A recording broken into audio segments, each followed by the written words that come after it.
bibitawan niya isang pangalan na naman ang nalalagas sa inner circle ng Pangulo. Boom! Kasunod ng mga video, bumagsak si Lucas Bersamin, the little president. Kasunod si Amena Pangandaman, Budget Secretary. Sumunod sina Trigib Olayvar at Adrian Carlos Bersamin, mga undersecretaries. At ngayon, ang pinakamatindi, Justice Undersecretary Jose Jojo Cruz Cadiz. Hindi lang implicated, kundi binansagan pa bilang bagman ng Pangulo. Tumatanggap ng bilyon-bilyon umano mula sa mga delivery ni Zaldi para sa taas. Ito raw ba ang hearsay?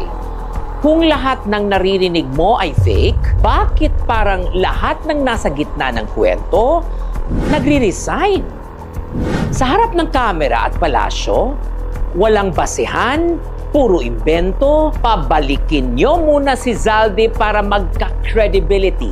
Pero sa likod ng pintuan, tahimik ang kilos. Kung nabanggit ka ni Zaldi ko, maghanda ka. Kasi sa administrasyong ito, ang hearsay may body count. At kung ang tingin ng Malacanang ay ang chain reaction ng resignations ay sapat para bawasan ang galit ng tao, para i-diffuse ang impresyon na lumalakas ang amoy ng korupsyon sa loob ng palasyo, nagkakamali sila.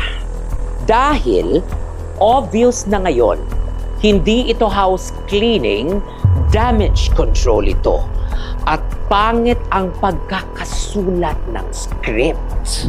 Dahil kahit nagbitiw na si Martin Romualdez sa speakership sa Congress, huwag tayong magpaka-naive. Si Sandro Marcos pa rin ang majority leader. Siya pa rin ang may hawak ng baril ng kapangyarihan sa Kongreso. At halos lahat ng politikong binanggit ni Zaldico mula Apari hanggang Hulo, nananatiling nasa posisyon.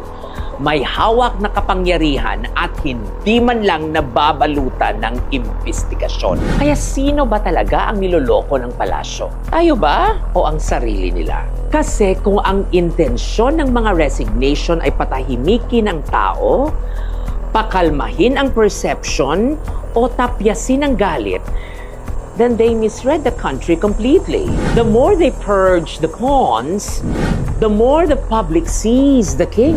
The more they insist hearsay, the more the resignation scream may tinatago. At lalo na ngayong lumalabas ang pangalan ni Yusek Jojo Cruz bilang umano'y tagatanggap ng bilyones para sa taas. Ang tanong ng bayan ay mas malinaw kaysa dati. Kung hearsay ang lahat, bakit parang totoo ang takot?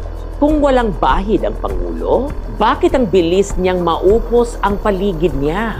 At kung wala siyang alam, bakit lahat ng daan ng pera, testimonya at koneksyon, doon pa rin sa Malacanang ang diretsyong bagsak?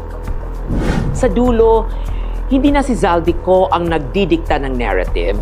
Ang kilos ng gobyerno ang nagkukumpirma. A government collapsing in slow motion. A palace cleaning house without admitting the house is burning. And every resignation is a confession. Every silence is an admission. Every name that disappears tells the same story. That corruption trail doesn't end with the witnesses. It ends with the one they were delivering the money for. Another day.